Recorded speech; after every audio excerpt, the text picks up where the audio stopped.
All right. Lord Cognito here, Iron Lord Podcast, lordsofgaming.net, with one of the most anticipated Sony titles. And who do we have here? This fine gentleman in the realm. And what's your name, sir? My name's Jeff. Jeff. And could you tell us your role as far as Days Gone is concerned? Yeah, I'm a technical systems designer. I worked on all the bikes and all the guns. Awesome. So you are the guy that makes things work as far as from a vehicle standpoint and from a weapon standpoint. Yep. This is awesome. We got MJ the Boss with some gameplay going on. So we're getting some footage of Days Gone. So what could you tell us about, for those who do not have a clue what Days Gone is? Yeah. They're living under a rock. But what tell us about Days Gone? So it's a post-apocalyptic action-adventure game, third person. It's, you're released into this world 2 years after a pandemic, and you've got to fight for everything. It's a big survival aspect. You got to manage your health and your bike's fuel and everything. You got to get out there and craft all this stuff, and it's a big survival aspect. It's a fun game. Awesome. It's a big world.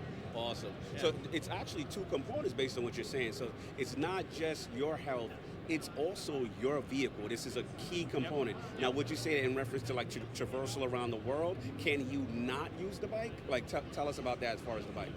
What do you mean? As far as the vehicle itself, like you said, you have to get parts and stuff to maintain the vehicle, right? Yeah.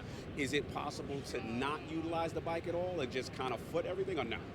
Not really. Gotcha. Yeah, it's pretty integral to the game. Gotcha. Yeah. All right, here we go. Wow, this thing is looking fantastic.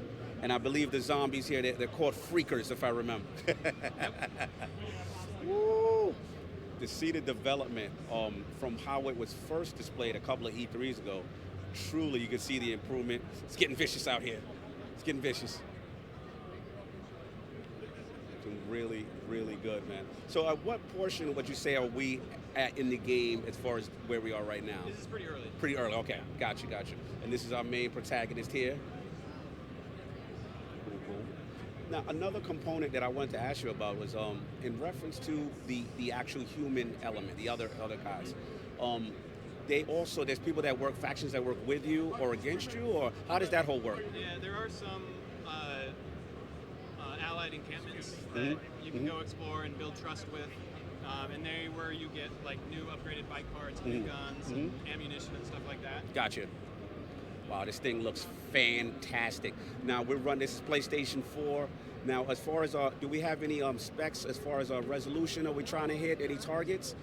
So if you're playing on PS4 Pro, it's 4K, Woo! HDR, and 30 frames a second. Oh, it's looking really good, man. And NG's fantastic. How's that control feel, MJ? Feeling good? All right, let's see. Getting nukes, skittish. All right. Action looks crisp over the shoulder, kind of going. Now, as far as weapons, I see we got the pistol going on, and we have another other variety of weapons. I see shotgun as well. Yep. Kind of okay. Yeah, there's a large variety of weapons throughout the game. Gotcha. Really looks good. The world looks very wide open, which is really cool. Gotcha.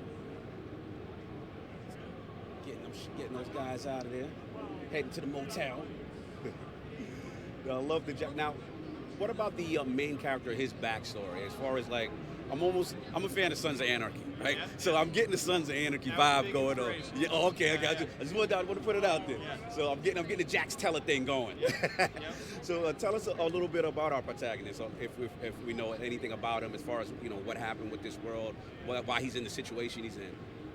Yeah, I mean, he was in an outlaw biker group before everything went down, and then he lost his wife through a series of events very near the beginning of it. Wow. And then the last 2 years, he's just been, trying to survive and in this really harsh world. And the story is really about him coming from where he's at the beginning, which is really, he's really upset, distraught, and it's really a story of like hope and him growing as a character and figuring out how to live in the world Gotcha. and deal with what's happened to him. That's awesome, man. That's awesome. So we got the fallen wife and just trying to figure out the harsh conditions of a world. The game looks absolutely fantastic. I'm noticing weather effects as well. We got the rain going on, stuff like that. So I'm assuming that's kind of all dynamic as well. Dynamic weather with rain and snow and sun and all that Awesome. stuff. Awesome. And that even affects like how the bike rides on different Really? materials, and as well as if more freakers are out when it's raining versus when it's sunny and stuff like that. Okay, so that the weather even affects the actual zombies themselves, so to speak, as far as how much you would encounter and things of Yes. that nature. Yeah. Gotcha. All right, so he's got to find his way into the garage. The mission is called "You Got a Death Wish." Nice, man. So it's coming along. This is really, really cool. All right, so he's trying to get in that garage there. Can't get in there. Looks like got to find some type of key or something going on. Looks really good, man. This one's fine, but this one needs to stop. All right, picking up some items. Got his rag. This looks really cool. Now, as far as like level design, as far as length, what are gamers, as far as anticipating, as far as length of time, like far as like hours of gameplay? Yeah. So the core story path is about 30 hours long. Okay. But we do have a big open world, and there's lots of extra side content stuff that you can do. So it's going to be, if you interact with all that, it's going to be a lot longer. Than 30 So hours. you can go off the beaten path. Absolutely, A yeah. lot of side quests, a lot of side missions, things of that Yeah. nature. That's awesome, man. That's awesome. Now, as far as in the future, I know right now, we're trying to gear towards launch, right? And again, launch is looking at. April 26th. Oh, okay, cool. We're right around the very corner. soon, We're very very soon. Okay, cool. I'm so used to waiting for this one. Yeah. All right, so this is coming.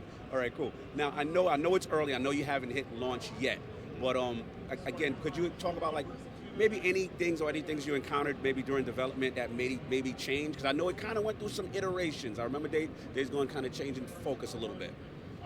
I don't know that I'd say that, but Okay. any game that you're developing goes through a lot of iteration, and they always say that what you think you're going to build is never what you actually build, and any game goes through that. Gotcha. But we're really happy with where we've landed. Absolutely. We think it feels really good, and we're really excited to be here to show it to everybody. No, absolutely. We're glad you're here to show, because again, we've been waiting for it for a long time. Yeah. And again, like you said, like I remember seeing it at maybe E3. I'm gonna say 2017. Yep. I believe when I first saw it, and it had like the horde thing going on. Yep. And those aspects are still there as Yes, far as absolutely. also, yeah, because I saw some closed door stuff and it looked amazing. Yeah. And I just like that dynamic of being able to dictate the horde as your own weapon. Absolutely, And then yeah. utilize it against other Yeah. human enemies. Yeah, we put a lot of work into trying to make sure that everything in the world actually interacts with each other, and you can use different enemies against each other. That's dope, man. That I think is really what makes Days Gone unique, exact from like the typical, zombie kind of a game. You know what I mean? That's another element that I really like that you guys have been really nailing and knocking out the park with it. Yeah.